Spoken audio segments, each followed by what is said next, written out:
Good morning students. पिछली class में हमने गाउसेस लॉ पढ़ा। गाउसेस लॉ की एक एप्लीकेशन देखी। एक infinitely long uniformly charged wire की वजह से इलेक्ट्रिक फील्ड भी फाइंड आउट कर लिया। ऐसा ही एक एप्लीकेशन आज और पढ़ने वाले हैं और सीबीएसई के सिलेबस में इस साल एक एप्लीकेशन को हटा दिया गया है। तो ये इस चैप्टर की लास्ट डेरिवेशन होगी और इसी के साथ हम चैप्टर को फिनिश करेंगे। इसका थ्योरेटिकल पार्ट फिनिश करेंगे, फिर हम न्यूमेरिकल पार्ट पर ध्यान देंगे। तो आज हम फाइंड आउट करेंगे एक infinitely long uniformly charge sheet है, उसकी वजह से इलेक्ट्रिक फील्ड कितना होगा और इसको हम फाइंड आउट करेंगे किससे? गाउसेस लॉ से। तो applying the Gauss's law we want to find out the electric field due to any sheet in the space, and that is uniformly charged. Okay, I have just given this sheet the charge plus q और मैंने इस तरीके से इसको uniformly spread कर दिया। इस तरीके से ये सारा चार्ज यूनिफॉर्मली स्प्रेड हो जाएगा। तो अब हम इसकी वजह से इलेक्ट्रिक फील्ड निकालना चाह रहे हैं। जैसे हम इलेक्ट्रिक फील्ड फाइंड आउट करना चाहेंगे तो what is to do is, first of all हमें गाउसेस लॉ अप्लाई करना पड़ेगा। Before we applying the Gauss's law we must create a surface which is called Gaussian surface to solve the problem. So first of all we have to choose a Gaussian surface for this surface, and that must be closed. So because it is infinitely long, that's why it is chosen as an infinite sheet. The Gaussian surface will be infinite sheet, or sorry, infinite sphere, or what it is, what can be. But we will choose this sheet. As we know, the ends of the sheet, we don't know what is the shape of the ends of the sheet. That's why for simplicity we take this Gaussian surface as a cylinder. You can take another shape what you want. Cylinder, cuboid भी हो सकता है, cylinder भी हो सकता है।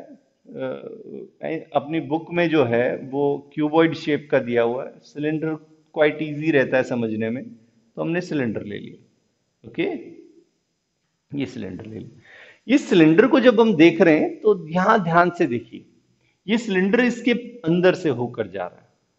तो ये कंफ्यूजन नहीं होना चाहिए कि भाई ये तो वो चार्ज बाहर रह गया।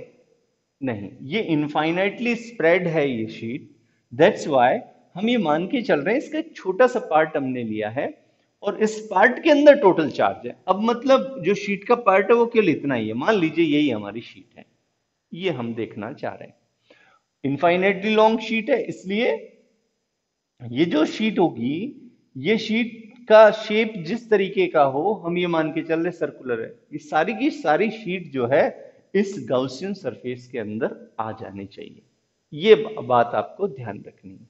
तो ये फॉर सिंप्लिसिटी है। अब ये मान के चलिए कि शीट इतनी सी ही है। अब मैं कह रहा हूं कि जब मैंने इसको बना दिया है एक गाउसियन सरफेस को, तो अब हमें क्या करना है? अब हमें ये करना है कि हम गाउसेस लॉ को अप्लाई कर दें। तो जैसे ही हम अप्लाई करेंगे, हम इस गाउसेस लॉ को इस तरीके से लिख सकते हैं, by Gauss's law, the equation is what? Closed integration E vector dot ds vector is equals to what? That is sigma q upon epsilon naught. ये हम गाउसेस लॉ पढ़ चुके हैं और अभी तक हमें याद भी हो गया होगा, तो ये हमेशा याद रखना है। तो जैसे हम इस गाउसेस लॉ को लिखेंगे, हम लेफ्ट हैंड साइड को सॉल्व करेंगे, राइट हैंड साइड को सॉल्व करेंगे, या दोनों को साथ भी सॉल्व कर सकते हैं, वो इजी हो जाएगा। तो मैं क्या करूं, इसको सॉल्व करूंगा तो फर्स्ट ऑफ ऑल इसका लेफ्ट हैंड साइड कंसिडर करता हूं। लेफ्ट हैंड साइड में क्या है मेरे पास? Closed integration E vector dot DS vector. E vector का मतलब है कि कोई भी पॉइंट यदि इसके ऊपर लाई कर रहा है इस क्लोज सरफेस पर, तो उस पर इलेक्ट्रिक फील्ड कितना है, और ds ये बता रहा है हमें कि जो छोटा सा एरिया एलिमेंट लिया जिसकी वजह से ये इंटीग्रेशन किया हुआ, जो छोटे छोटे पार्ट लेकर हमने ds पार्ट लेकर इंटीग्रेट किया है, वो एक छोटा सा स्मॉल, इनफाइनाइटली स्मॉल पार्ट है उसका। तो अब हम इसको सॉल्व करेंगे तो मैं कह सकता हूं ये जो सरफेस जो टोटल बनी हुई है ये कितने सरफेसेस से मिलकर बनी है।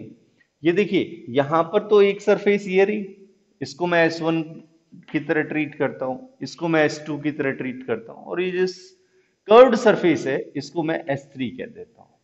क्लियर? तो इसको मुझे नीचे लिख देना चाहिए जिससे ऊपर की ओर हम इसको, ये कर्व्ड सरफेस होगी S1 S2 एंड S3। मैं ये मान सकता हूं कि भाई ये जो सरफेस है that is made up of 3 open surfaces.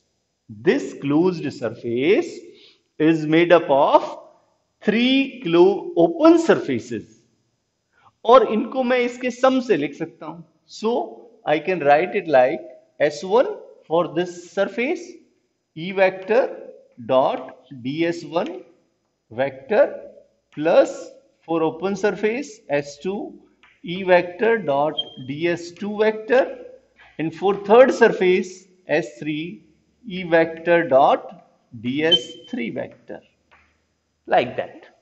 इस तरीके से मैं इसको लिख सकता हूं। जब मैं इसको लिखूंगा तो as we know that from previous class the E dot ds can be written as magnitude of E, magnitude of ds1 cos theta, and what is theta? Is the angle between E vector and ds1 vector. So that's why I can write it like, for एक step और बढ़ा लेता हूं जिससे समझने में आसानी रहे, क्योंकि ये आपका इनिशियल टाइम है। तो ds1 cos theta plus like S2 EDS 2 cos theta plus S3 EDS cos theta ds3, like this। अब what is to do, same method है। हमें जैसे प्रीवियस डेरिवेशन की थी, हमें S1 S2 S3 के लिए एक ds1 चूज करना है, इलेक्ट्रिक फील्ड की उस पॉइंट पर डायरेक्शन देखनी है, और क्या करना है, थीटा निकालना है। तीनों के लिए थीटा कंक्लूड कर लें।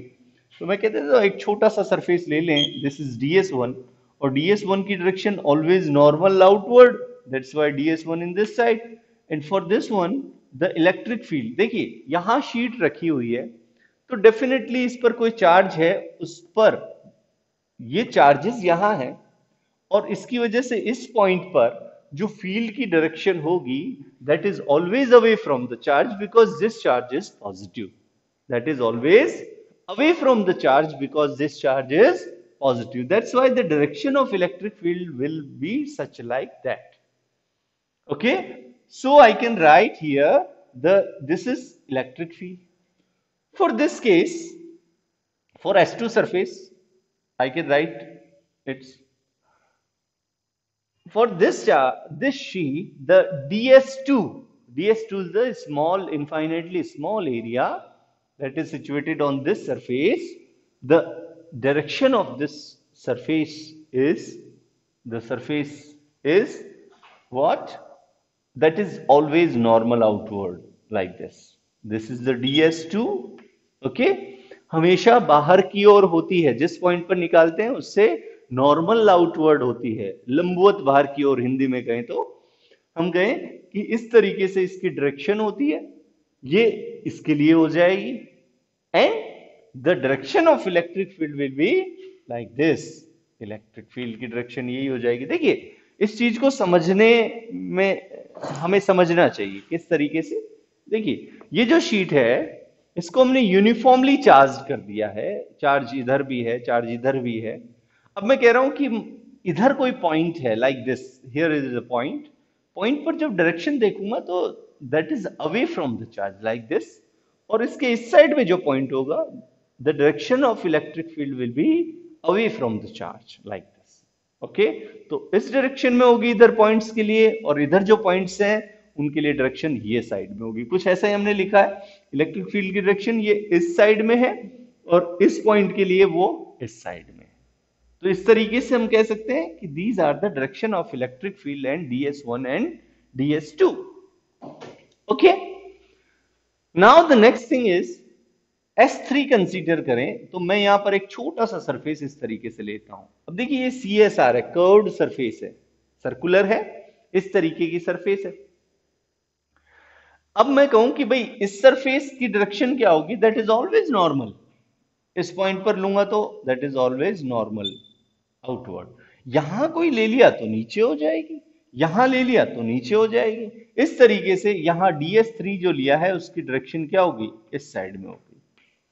अब मैं कहूं कि भाई इस पर फील्ड की डायरेक्शन क्या है, तो फील्ड की डायरेक्शन तो नॉर्मली होगी, that is like this. Electric field की डायरेक्शन इस पॉइंट पर कहां आएगी, that is normal outward like this और अवे फ्रॉम द चार्ज। ठीक है, इस तरीके से हमने इनकी डायरेक्शंस लिख दी है। तो अब हमें एंगल भी इजीली दिख रहा है कि एंगल कितना है, तो सभी के लिए मैं थीटा लिख देता हूं। For first surface theta will be equal to this one, that is 0. For second surface, theta is equals to also 0. So I can write theta is equals to 0. And for the third case, this is theta is equals to 90 degree. Theta is equals to 90 degree. तो अब यहां पर देखिए बेटा, इस surface के लिए theta is equals to what, that is 90 degree. और थीटा 90 होने का मतलब cos 90 की वैल्यू कितनी हो गई, 0 हो गई। इस सरफेस, कर्व्ड सरफेस से कोई फ्लक्स अटैच नहीं, because this is the value of the flux attached और linkage to the third surface. और थर्ड सरफेस से कोई फ्लक्स अटैच नहीं है। ठीक है, बहुत माइनर सा होगा, क्योंकि जैसे जैसे डिस्टेंस पर वो अलग केसेस हैं, उसको हम सेकंड चैप्टर में उस इफेक्ट को देखेंगे कि उस इफेक्ट का नाम क्या होता है।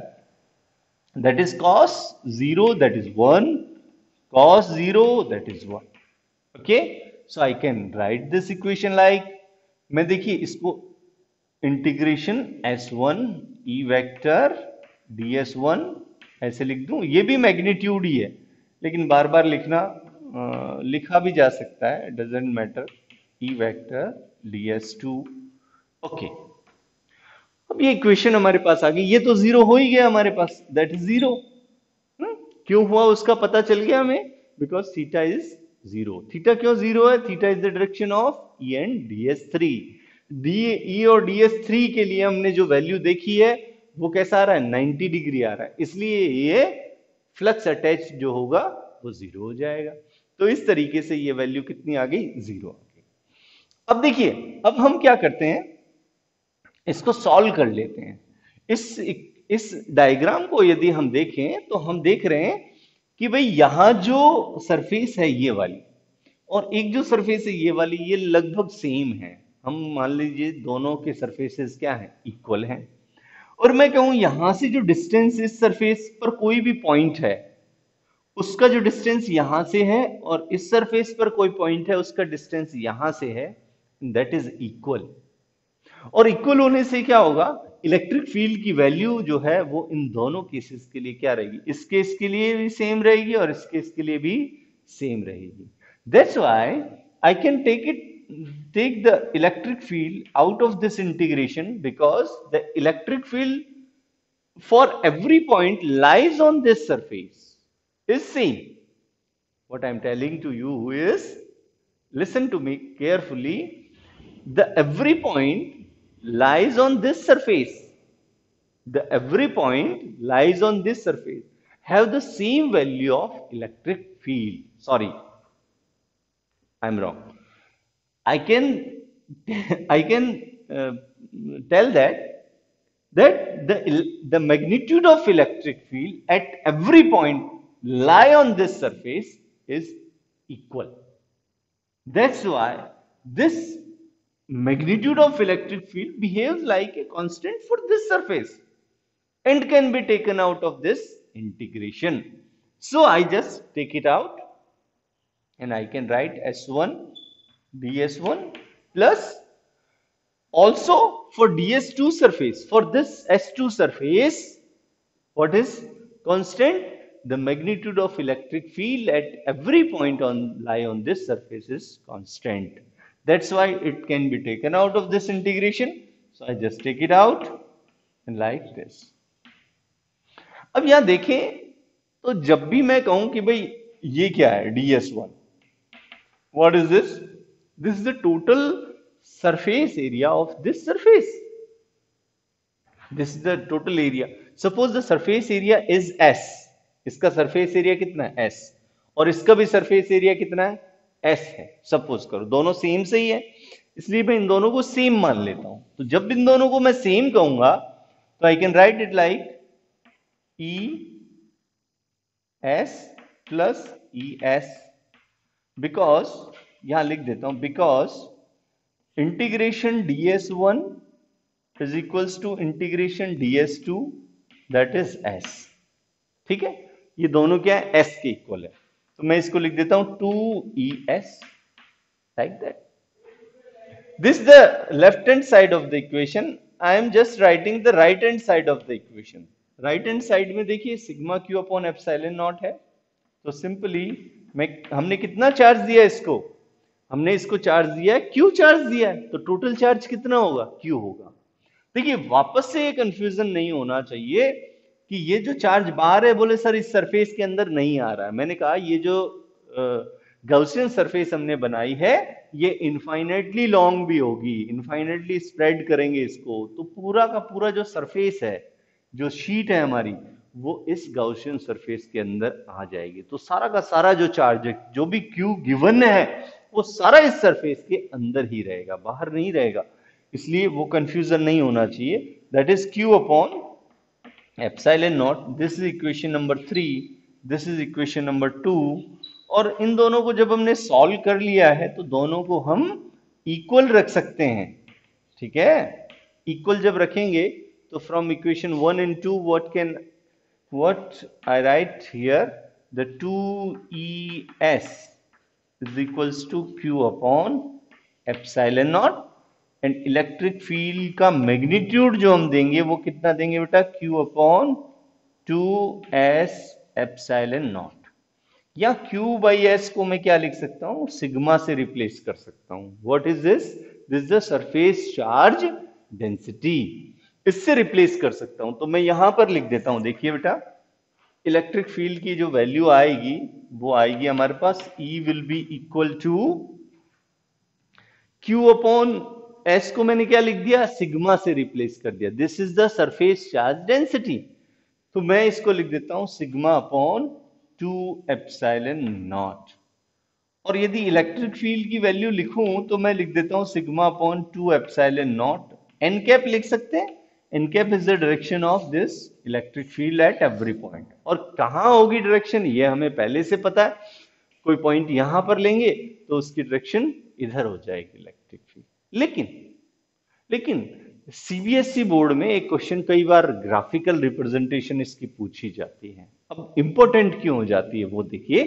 इंपॉर्टेंट इसलिए हो जाती है कि इस इक्वेशन को जब हम ढंग से देखेंगे तो हमें पता चलेगा कि इसके अंदर डिस्टेंस का कोई मेजरमेंट नहीं आया है, डिस्टेंस का कोई टर्म नहीं आई है.